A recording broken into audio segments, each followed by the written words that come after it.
Good afternoon, everyone, and welcome to Emma's Guide to ESNS.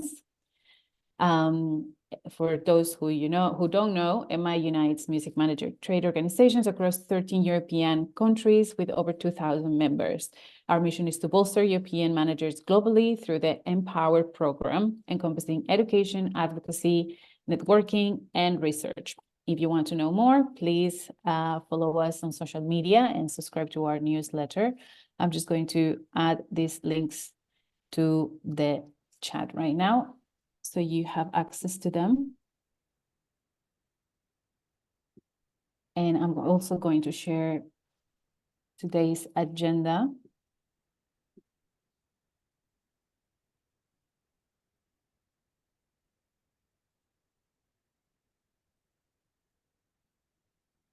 Please bear with me. Again, thanks everyone for joining and being so on time on the first day, official day back to work for most people. Yeah, thank you, Jess. So today we are welcoming Marine De Bruyn, conference programmer for ESNS, and Jess Partridge, that you might know already, Emma's executive director. And yeah, without further ado, please, Jess, Marine, over to you. Thanks Hello. so much. Hey. So yeah, as Michelle said, I'm Emma's executive director. I'm just going to do a quick intro first. I've not been at Emma for a super long time, but we've been doing loads of we've been making a lot of changes and doing a lot of work, and we're excited for Eurosonic this year, especially because we will be launching our first ever European-wide management survey. Lots of our individual MMFs have done individual country surveys on the management sector. And this year we were able to do, through the support of Creative Europe, we were able to do a European-wide survey. And we're just putting the report together. It's looking super interesting. There's a lot of great insights in there, and I'm excited to present it at Eurosonic, and hopefully you'll all be there, obviously, because you're here. And Marine, I would love you to introduce yourself and say a bit about what you do and why you're here today. Hello, everyone. Happy to be here today with you. Thank you, Jess, for the invitation. So I'm working as a freelancer, and one of my missions, let's say, is that I joined the ESNS Conference program team earlier, well, not this year, in 23. The year changed. Yeah, it's taking a minute to get used to, for sure. Exactly. And so, yeah, I'm also working with EME, so the European Music Exporters Exchange, together with Jess. So that's great, of course. And yeah, I'm also a manager, actually, an artist manager. I manage an artist named Arondel, who's a French producer. So yeah, I do several missions, always mixing music and international, let's say. And this is actually my first time programming conferences, so that's been really interesting, and I'm really looking forward to heading to Groningen next week and see you guys there, maybe. Absolutely, yeah. If you see if you see Marine, ask her if she needs anything, you know, like be supportive. Yeah, I don't even know how it's going to be. Maybe I'm going to be running everywhere and be like, ah, hello. So I put together a quick presentation. Just out of interest, who has been to Eurosonic before? I would love to know if you can just put in the chat, and I will get up the chat rather than not being able to see it. Or will I? We'll see. There you go. Yeah, so who's been to Eurosonic before? Never been before, 8th time this year. Okay, well, Thomas, you're a pro. You've been more times than me. But I still think that we might have some useful things for you, because a lot of it is very relevant to this year. That's great. And for those of you who haven't been before, I'm lucky enough to travel to a lot of these things, and Eurosonic is definitely one of my favorites. I think it's a really well put together event that is very welcoming to people who haven't been to Eurosonic a lot of times, or to a lot of these events. It's just a bit easier to navigate than some of the others, maybe, especially as it's so big even. So yeah, without further ado, I put together this great presentation, and Marine, please feel free to interject wherever. And also feel free to ask questions. As I said, I have the chat up so I can see if you're asking any questions, which is great. So yeah, an overview of Eurosonic. It's every January, and it showcases over 350 emerging European artists to over 40,000 visitors. As I said, it's one of the biggest, and there are just so many amazing artists to go see. It's definitely a challenge. I don't even know how there's that many, considering that it doesn't feel like there's that many venues. It's a multi-venue festival. They're all really walkable. It's a really walkable town. And the central area is the Oosterpoort, which I'll go into in a second.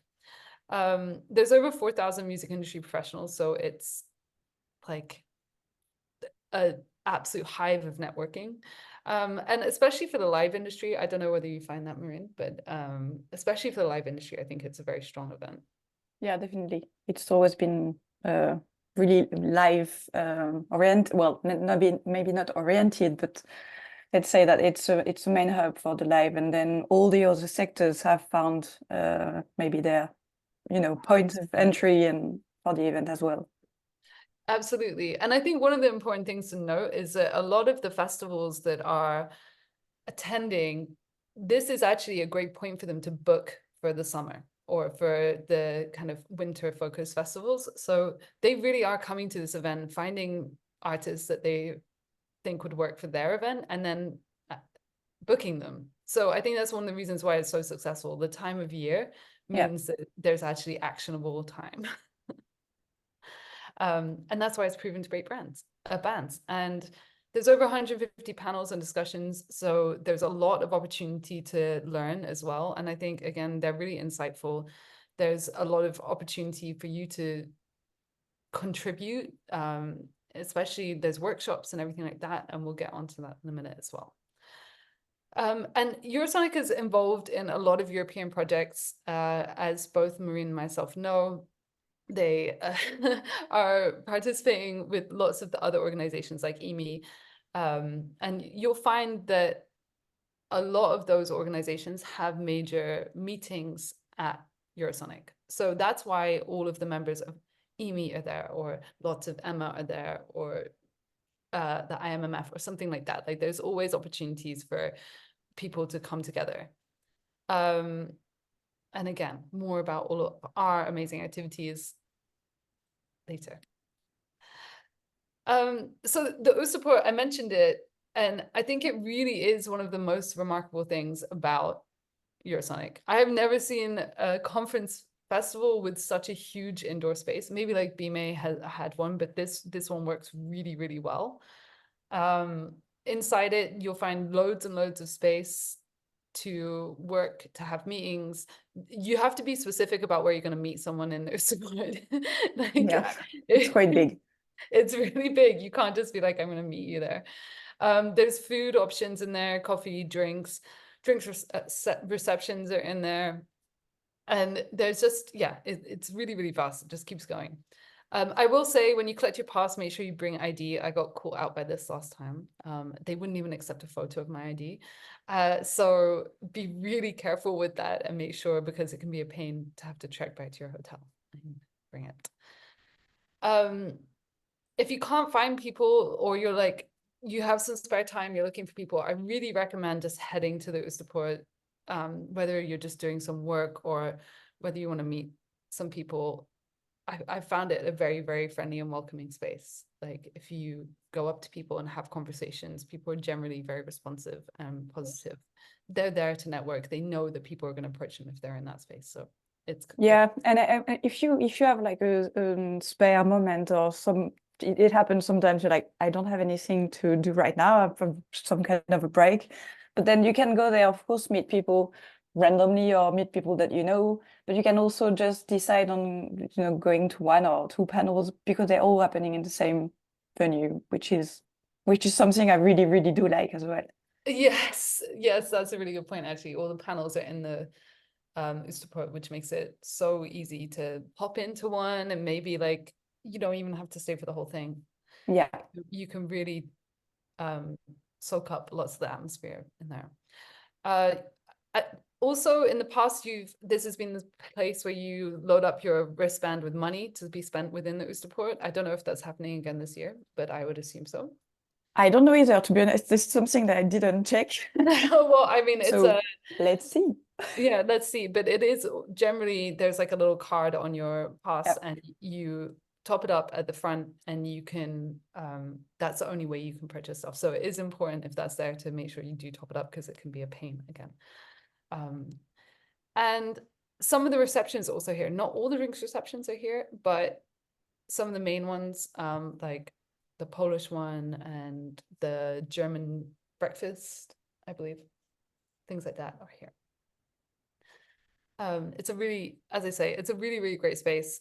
You can see this is the front, and the second picture is when you go inside the setup right in front of you. And for later, the place that we'll be meeting for the managers meetup is just here, just on the right-hand side when you come.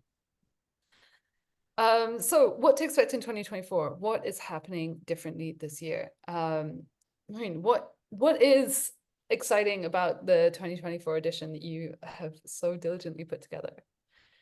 So yeah, we've been working as a team of 4 people to book and yeah, imagine the whole program. So with my colleagues Lisa, Frank, and Maud, we work to build a great, hopefully great program. Maybe something I didn't even realize when I read your presentation earlier today is that it's actually this year there are tiny bit less panels than it used to have. So it's going to be about 120, I think, panels this year. So maybe easier to navigate. I mean, that's still a lot. Yeah, it's still a lot. The full program is still happening mainly on Thursday and Friday, full days. The good thing, also practical thing, is that the timings are not all over the place. The panels are starting at 10:30, 12:30, 1:30. So it's always easy, I think, to find out the timings, because they're all the same. Most of the sessions last 1 hour. Some might be 1.5 or 2 hours, but it's always clearly stated so you can figure out easily.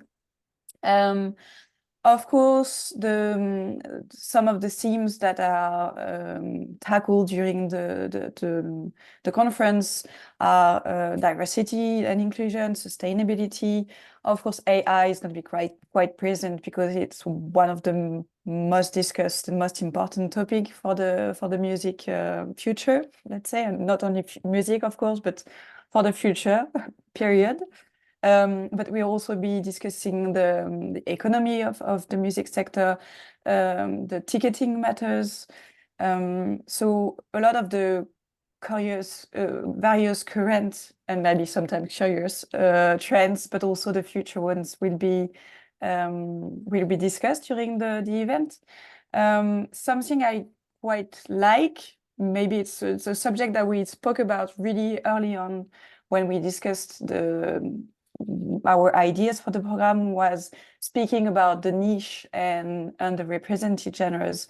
And that's something I really like about the program, is that we've got several sessions speaking about that big topic, actually, from various angles. Because, for example, we've got one panel which is part of the Polish focus, because Poland is our focus country in 24. And one of the panels that have been worked by them is called From the Niches to the Masses, and it's going to be reflecting on how some niche genres or underrepresented genres are able sometimes to let's say, find new ways of doing things, maybe easier sometimes than when you are on a bigger mainstream genres, let's say. There is another panel called Your So Niche, which is going to be a discussion between one researcher from media and also someone from, I'm missing my guest now, sorry, but yeah, basically it's going to be a more future leading discussion on niche genres. And there will be a discussion about the niche genres, but more seeing the topic from the live sector, but also the marketing in the live sector, which is called Cultivating Community from Traction to Tickets. So yeah, that's something that I really like about this year's program, and the fact that we're going to be, you know, playing around or yeah, discussing around the terms of and it's not a concept, but those genres and those markets. So I think it's really interesting, and I'm looking forward to maybe listening to that panels, but maybe if you have a moment. Yeah. Yeah, exactly. So that's something I'm excited about. I mentioned the focus on Poland. There are 5 moments, I'd say, panels, but also a speed meeting session. So I mentioned from the niches to the masses panel. There is a panel about inclusivity in the music in the industry sector. There is another one on Eastern countries and markets and how they matter. There is another one, which is a conversation with Tamara, who is the director of the Polish Music Export Office and also the coordinator of EMI, multitasking all the way. And it's going to be a discussion with Tamara and Virgo, who is the lead researcher for a lot of things, but also for EMI. And they will be discussing funds for the music sector and, well, more generally the economy and how to benefit. Well, they will be following the money basically, Following the money. Exactly, following the money Excellent. and see who gets what in the end. Yes, and what I'm forgetting, yeah, the speed meetings, which is not only for Polish industry professional, but also for more generally Central and Eastern European countries. And then as the focus country, they will have a lounge during the duration of the event. So that's some examples. I could also mention that Mark Mulligan will be giving a keynote. Is it out? Yeah. He will be giving a keynote very gently. But yeah, it will be discussing, of course, lots of topics about the streaming economy and how the thing that he called the post-streaming era. Of course, streaming is not going to disappear, but what's going to be in the next 5-10 years. So I think this is something to look forward to and maybe to go and attend. Another thing which is interesting this year is that it's the 20 years anniversary of the ESNS exchange program. So there will be some things during the week, but also worth mentioning that there will be a panel organized about the 20 years of exchange. Something maybe new as well is that Oscar, whom you might know, who is the programmer with Robert, who you, I guess, all know. He actually booked a panel on the art of curation, which I think should be really interesting as well. And it will be presented, and he invited people from Mojo, Wasserman, BBC, and Spotify. So should be interesting also. Very interesting. Yeah.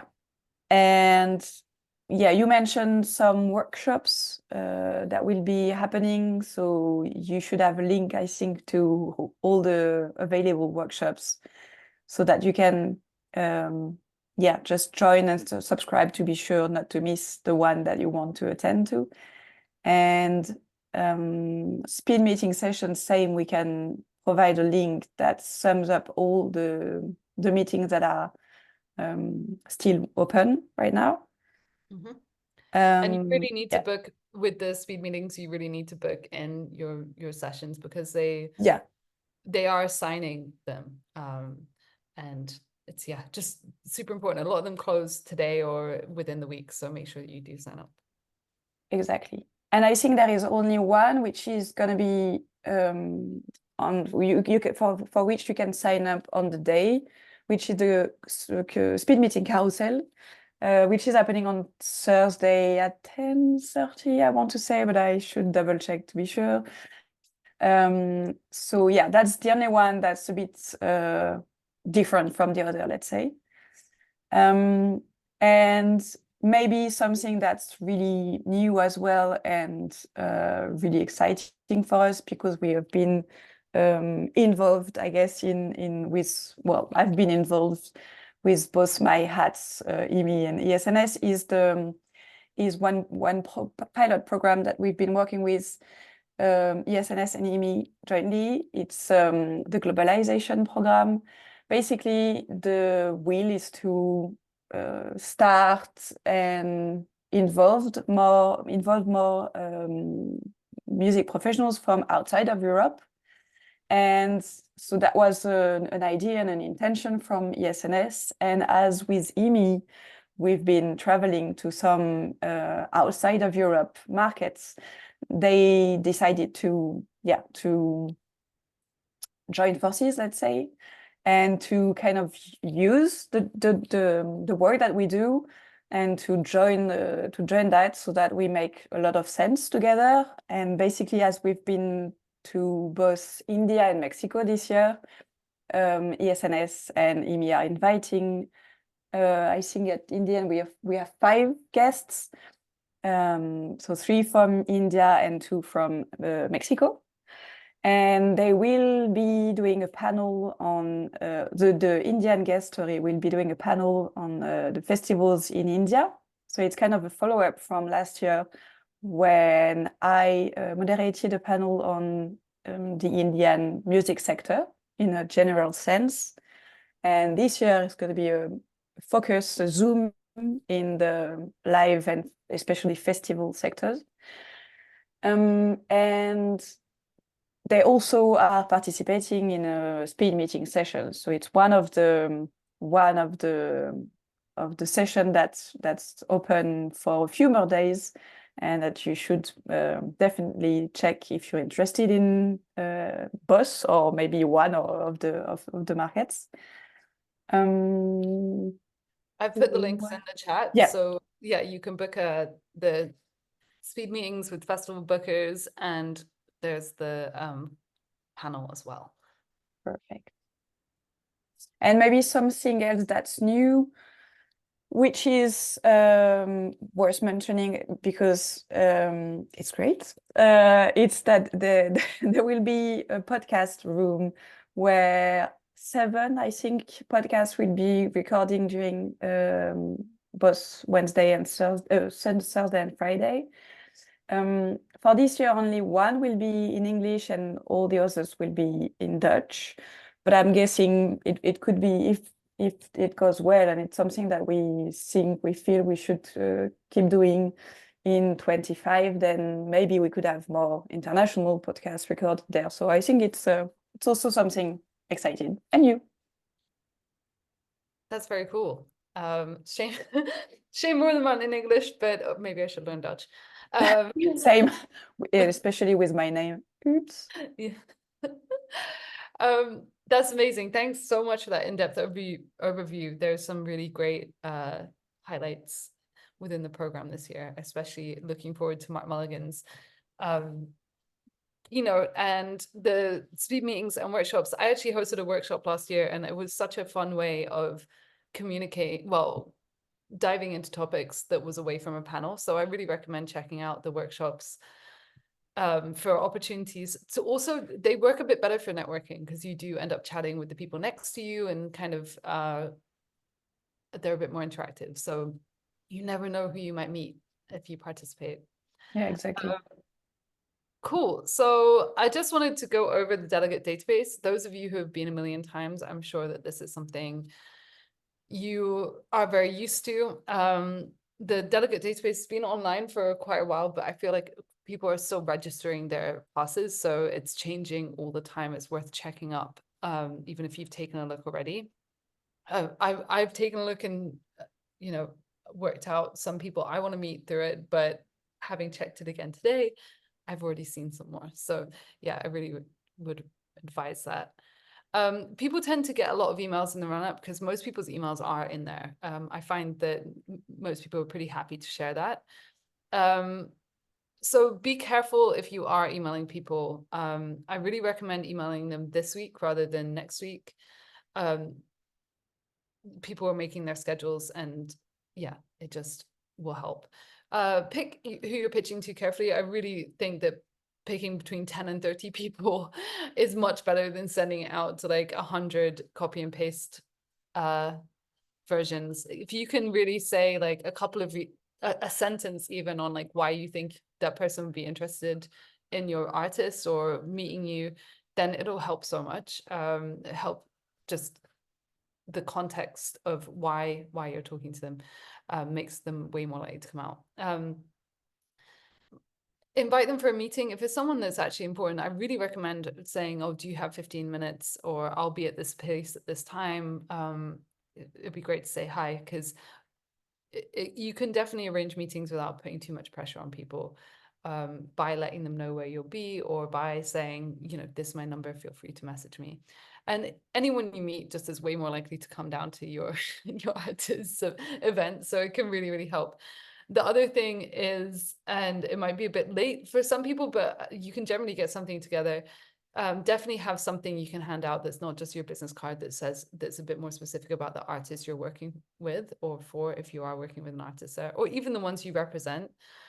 Because it's so many live industry people, and also, you know, those that are buyers, whether that's labels or publishers or anything, that they're mostly interested in the artist. So have something with your artist on. If your artist is playing, have the time on it. If you can, have a QR code or something so that they can find out more. Because the most frustrating thing is, like, I have a million conversations with people at Eurosonic, and they're like, oh yeah, you need to come see my artist. And by the time they've left, I have no idea who their artist was. So just leave me with something, and then I might have a chance of like heading down. Again, it's a pretty basic thing I'm sure a lot of you think about, but anything you can get together, and a business card, it probably isn't going to cut it in terms of reminding me who your artist is that I should be going to see. So yeah, I just wanted to quickly show you the delegate database for those of you who do not regularly, like, haven't seen it before. Great, that's not it, but close. Almost. No, different one. I have a lot of Eurosonic tabs open at the moment. You just have a lot of tabs. Yes, I'm very, very aware of my tab situation. This is the life of a freelancer now. Anyway, speakers. So delegate database, you can go via countries, or by profession, which I find it really, really helpful. It's broken down really, really well. And it can be a bit of a pain because you have to click through and find someone's email or phone number. A lot of people have their phone numbers as well. That's all great, and I think it works really well. However, I would recommend using the speakers one because it is a little bit more broken down. So most of these people, you will find them in the delegate database, but it can be easier to search via the speakers than it can be sometimes via delegates. So because you can do it via companies, So you can cut it down a little bit, and the categories are slightly different than they are for the delegate database. So yeah, I would, if you see someone here that you're interested in, you can then head over to the delegate database where you'll probably be able to find their contact. And it's a pretty, yeah, it's a well laid out delegate database. It's pretty easy to search, but you don't get loads of filters within the delegate database itself. So yeah, really recommend checking out that. And then just to get back to my presentation. I'm sure there's a better way to do this, but whatever. So networking, there's a number of networking receptions, including, of course, the ML one, which I would love to see you all at. We're hosting one along with the MMF NL and BAM Pop Authors. It's a place called Dog's Bollocks, which is 5 minutes from Oosterpoort. And we'll have some free drinks and a lot of amazing managers to hang out with. So yeah, networking receptions are a great place to meet people, especially if you are looking for specific areas, because like there's a management one, there's different country ones and all things like that. So you can more quickly hone in on who you might want to network with. Don't be afraid to introduce yourself at them and make new contacts. That's what they're for. People are very, very open, even more so than when they're hanging out in the make sure you RSVP. So not all of them will need it or check that you have RSVP'd, but the ones that do, it's really annoying if you haven't RSVP'd and you get turned away, especially if you had the link beforehand but you just didn't bother or didn't know whether you'd be going. It's better to speculate. There are also speed meeting sessions, as we talked about, that need to be booked. For example, with the Polish professionals and the bookers from India, Mexico, you already have that link. At the end of the session, we'll send you a link to this presentation in which you can get the list of receptions, which is my own list of all the networking receptions that are happening with RSVP links. So you can work out which ones you want to go to, and the speed networking and workshop links as well. So yeah, just think about which ones might be most useful, like what kind of companies might be most useful, and also think about who they're inviting. So for instance, at Emma, we're mostly inviting managers, management companies, and those that sponsor us are friends, so like Spotify, YouTube. So that's the kind of people you'll find at ours, and the pop authors as well, so songwriters and things, which again could be very interesting. So yeah, also, Michelle, if you do want to share the link to the receptions, that's totally fine as well, in the chat. So we're whistling through this. We don't need an hour for it, I don't think, but I just wanted to quickly show you Radar. I don't know if anyone has used Radar before, and it's not strictly to do with the sorry, it's not strictly to do with Eurosonic as an event when we're actually there. However, I think it's an incredible tool, and I try and share it as much as possible because it's super useful. So when you get this presentation, you'll be able to click on this video, which is the walkthrough of how to use Radar most effectively, and obviously it has a link to Radar itself. I am going to, once again, jump between screens so that you can marvel at all my tabs. And you can see here Radar in all its glory. So one of the reasons I think it's amazing is because I've never seen such a comprehensive list of events. If you go to the bookings chart, you will see a just unbelievable schedule of different festivals and conferences, especially. I mean, like this is just June. So many. Unbelievable. And when they are, which again is super useful.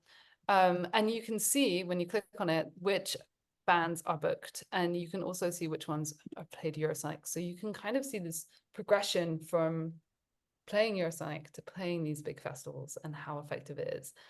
But it just really gives you a great idea of what's out there, and also, you know, who they're connected with. So maybe some of these festivals, a lot of these festivals will be at the event. So they can be good people to search within the delegate database, for instance.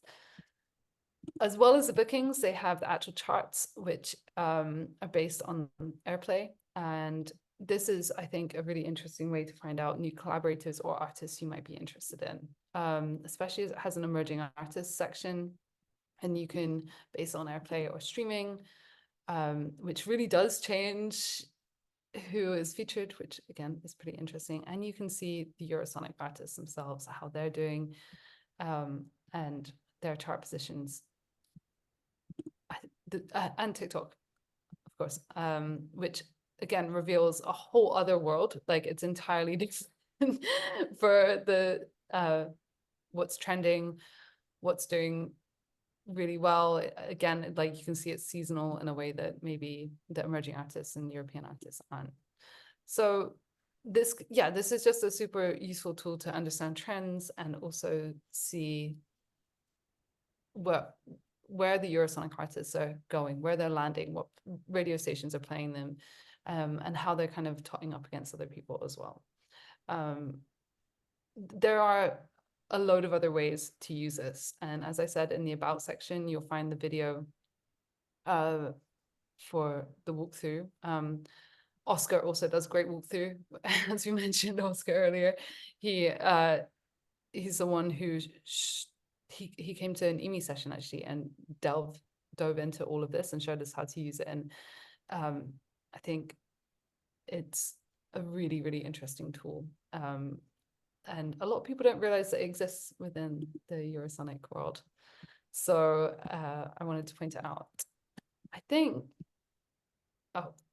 one last thing as I want to go back to my other presentation. So before we go, of course, I wanted to leave you with the overview of what Emma will be doing at Eurosonic. So we have a WhatsApp group and I would love some of you to join.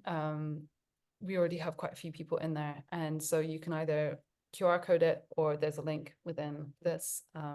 And I think Michelle will put the link in the chat as well. So for any managers that are there, this is just an opportunity to, tell us when your bands are playing, what you're up to. If you want to meet or find other people, then you're welcome to use it for that as well. And so we'll be apart from that, we'll be kicking off our Emma activity on Thursday at 10 a.m., which feels quite early, I know, but some of us are early risers. And this is just an opportunity for a coffee. Like, it's super informal. I'll just have a table with an Emma logo on it. And we'll just up for meeting any managers. We're happy to tell you more about Emma, how you can get involved. Happy to talk about your artist, what you're doing at Eurosonic. Like, really, really interested to hear from anyone and talk about the report that we'll be launching and things as well. There's a great opportunity to meet some other managers and maybe create a bit of a group so that we can, when we see each other around, there's some support there. And yeah, just generally makes it a little bit easier if you have a group of people to talk to. I know most managers work alone, so not always having such a big maybe company or something there. So we wanted to make sure that we did have an opportunity to just meet up and chat with each other. And then we have our panel / presentation of our report, Thriving or Just Surviving, the Future of Management. And it's at 1:30 p.m. and it was, of course, where all the panels are. This is a link to it. You can find out more about what we'll be doing. It's going to be a super interesting discussion, starting with a presentation of the report, followed by a kind of open conversation. There'll be 3 of us on the panel, but very, very keen to hear from managers about their real life experience and how that applies to the research that we are talking about, and also where you feel the future of management is. I think there's a really interesting discussion to be had there, especially based on the results of this survey. And then once that's done, we'll all be heading to our drinks reception at the Dog's Bollocks. As I said, there's an RSVP and Michelle will share that specific one in the chat so that you can make sure you join us. Oh, did the QR code not work for you? That's a real shame. Okay, that's interesting. But the WhatsApp group link above should work for you. Michelle shared the link, which hopefully is working. I'm just checking to see if I've had any requests. I do have some requests. That's great. Amazing. I'm so excited. Thank you for all joining. It will be really nice to be able to chat with everyone. And then also, I just really wanted to reiterate that Meet the Festival Bookers from India and Mexico session, because it is going to be closing pretty soon. And it's a really great opportunity if your artists are looking to play either of those countries to meet just leading industry experts, regardless of the fact that they book. Yeah. Anyway, Marine, would you like to add anything else about this year's event before we open for questions? Maybe something I didn't mention was that there are some sessions also about mental health. There will also be 2 help desk, mental health help desk. That's not an easy one for me to say for some reason. And there are quite a few sessions about it. There is one called Networking for Introverts, for example, which I think it is really interesting, and I would be curious to go to. There is another session about substance abuse with a non-alcohol reception afterwards, with free drinks. So yeah, I just wanted to quickly mention that because I think it really is important. There will be 2 desks to book actual meetings with 2 psychologists. So if it's something that you would be interested in doing, that just go for it, because it's here for their purpose exactly. So yeah, just quickly wanted to mention that at the end. That's awesome. The help desk, the mental health help desk is really, really interesting. We've had a couple of sessions on mental health that have been really, really popular. So I think that's a great thing to have mentioned. Thank you so much. Great. If there's any other questions, I just wanted to address Sam. You can actually sign up to the speed meeting, even though your ticket details haven't come through. It's just a tick box saying that you know that you need a ticket in order to attend the speed meeting. I don't think, you can just click here to register for the session and you'll be fine, I believe.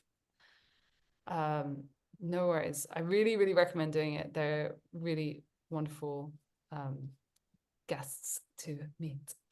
I'm super excited to meet them because I haven't actually met them yet either. Oh yes, true. Yeah. I got a message from Raf being very excited, which is really lovely. So yeah, I think that is everything to get you prepared for this year's Eurosonic. You can find us, you can find some of the best sessions about, and you know how to use the delegate database and radar and everything even better. Does anyone have any questions about making the most of it or what's happening at Eurosonic? We're here. Marine being here is a real treat. It's your only opportunity to ask her questions.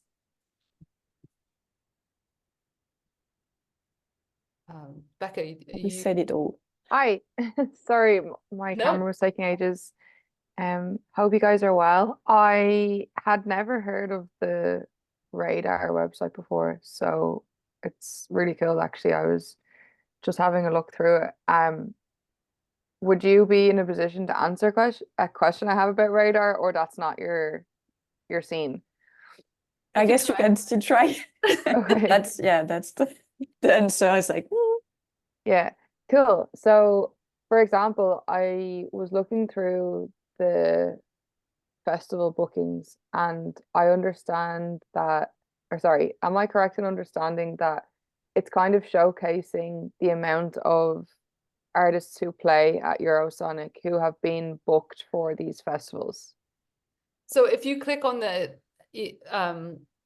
ESNS alumni, then yes, but the rest of it is not. Okay, so like how are they choosing like these festivals? Because I was just looking through them and like it seems like so random. Or is it just like if a Eurosonic alumni has played at it, it's going to be listed, but if a Eurosonic alumni has never even, you don't know. I'm not sure on how they pick the festivals. Do you know, Marine? Well, I'm not sure of the whole list, to be honest, because I don't have it just now under my eyes, but it might be the exchange festivals, because the ESNS exchange is grouping about 130 festivals, mainly in Europe, but not only. So it might be this list that you can see. Oh yes, that could well be it. That would make sense. Cool.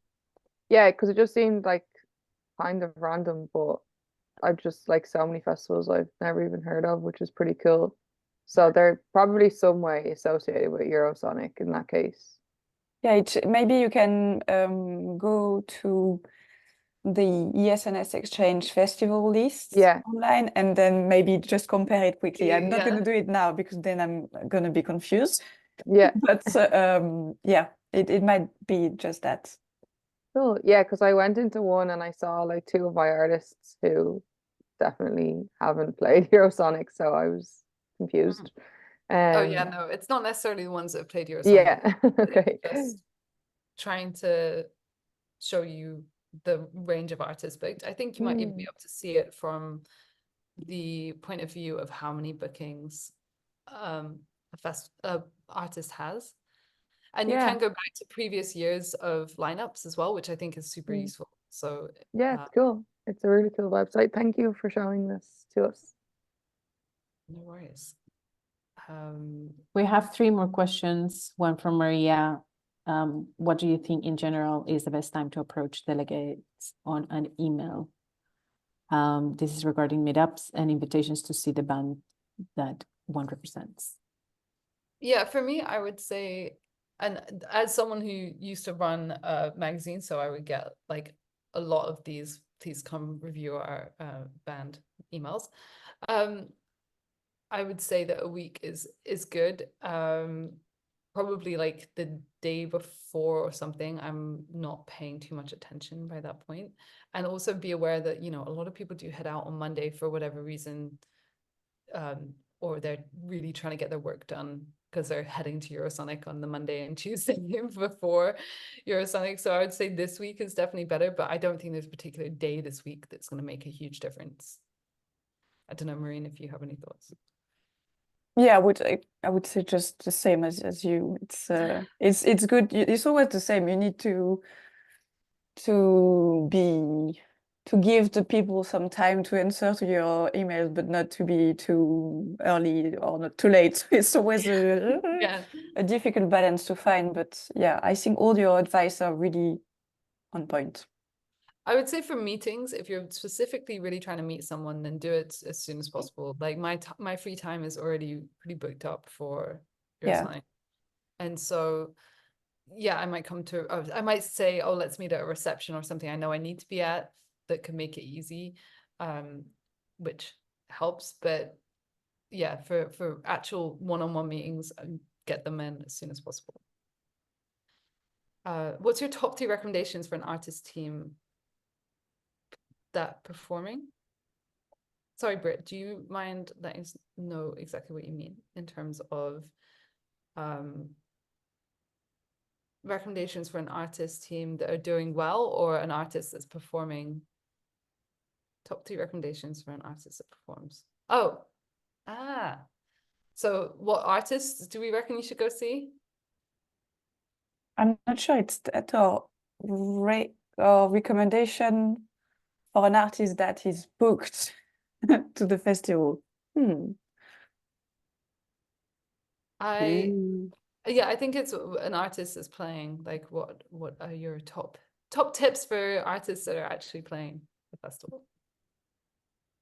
That's I top 3.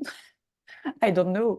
I would say just that make sure that you stay maybe a bit more than just the time where your artist is playing, so that you actually have some time to discover the event, because I guess it can go really fast when you're involved with an artist.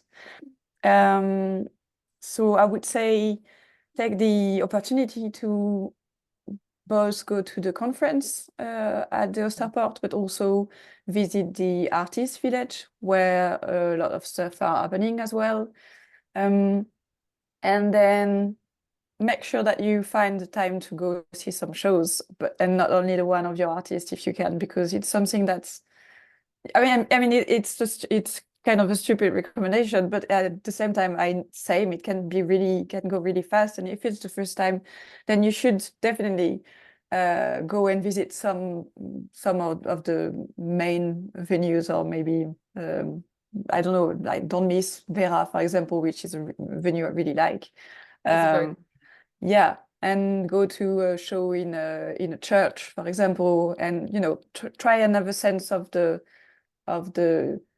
mood. And I think it would also be kind of the same answer for the next question by Elena, who was asking maybe what's different about Eurosonic from other events. For me, for example, I always say that sometimes I say that maybe Eurosonic was the first event, because I've always been to concerts and I really love live music, but I wasn't the one to go and run between all venues. I would be maybe a bit lazy, I would have to admit, and maybe choose some place and stay and be like, yeah, no, I'm not going to bother running from one show to the other. And Eurosonic is the first time I actually did that, and I think it's a good example, because it's the event and the way it's done, the way it's thought, and the city itself enabled that for you. And I think it's very different from some other festivals. Of course, you could maybe try and make it to some shows, but then you've got to plan a 40 minutes walk, or I don't know, bike ride, or and then it gets really complicated. So I think it really enabled you to see a lot. To see a lot of shows. So I think it's definitely different from other events. I think it doesn't feel as overwhelming as well. Like, yes, although it's really, really big and hectic and there's a lot of people there, I always feel like I get value out of it. And it's not just like, hi. Like, there is, you run into people multiple times, there's time for conversation, there's a lot of space for conversation. I think that's why I like the Oosterpoort so much. I would say, to Britt's question as well, just really do take part in the speed meetings and things like that, because I find that if you just do a couple of those, then you see those people out later in the day and things like that. It can be, it really, really helps, and it builds such a better foundation for you to reach out to them in the future than, oh, I bumped into them at the bar and said hi really briefly. Like, you have an opportunity to present yourself in a more thorough way. And if that opportunity is there, it can be really easy to think, oh, I don't know, I can't be bothered, or I've got stuff to do, but actually they're super useful. Or to say, I don't see the point of meeting someone for 5 or 10 minutes, because it's too short and it's not going to be interesting. But then it is, because as you said, then the connection is made, and you can see each other later and bump into each other and say, hey, and then have a drink, and then it leads maybe a non-alcoholic drink, and then it leads to a discussion. And I think that's right. Yeah, I'm really there's people I stay into contact with from like speed meeting sessions I've been part of for literally years, and we don't talk all the time, but that person feels comfortable to send me updates and stuff like that, and I respond to it because I know who they are. Yeah. And it's not just a cold call. So yeah, I really, really recommend that. And obviously come hang out with Emma as much as possible. Yeah, I think it's really great that you do all of that, because as we say, it's maybe not as overwhelming as some other events, but it can still be, and especially as if you're a manager and working on by yourself, then it can be somehow sometimes lonely or difficult. and it's just great to do that so that you can connect with one another and say, oh, I know someone there, and I can have a break from networking, which is sometimes really overwhelming and eating you in a way. You're like, I need a break. So that's nice. And something also that I wanted to mention is and that I like about the event is the fact that it's as it's really European in its DNA, that you can feel it. I mean, if you're coming from, I mean, I said that coming from France, so maybe it's not the greatest example, and because France is one of the big markets in Europe, but and I used to work for the French music export, which is something I didn't mention. But anyways, I think when you come to ESNS, even from a smaller European country, a smaller music market, you don't feel like you don't matter, I think. On the contrary, you can have discussions with people from all over Europe, and I think it's, well, I'm not the best person to say that maybe from my French perspective, but I think that that's something that I really like also about the event. That's really nice. Yeah, I think it really is European.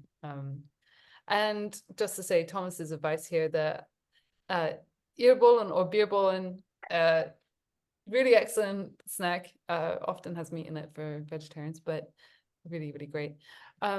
Thank you, Kitty, for saying that you need to leave, but we all need to leave. So thank you so much, Marine. I really, really appreciate your time. Especially in the run up to such a busy event, and hopefully see you all at Eurosonic. Feel free to say hi, and on the presentation you'll Michelle, actually, do you want to link the presentation really quickly? You'll find my email on the last page if you don't already have it, so feel free to get in touch and let me know what you're doing at Eurosonic, and come say hi. There's a presentation.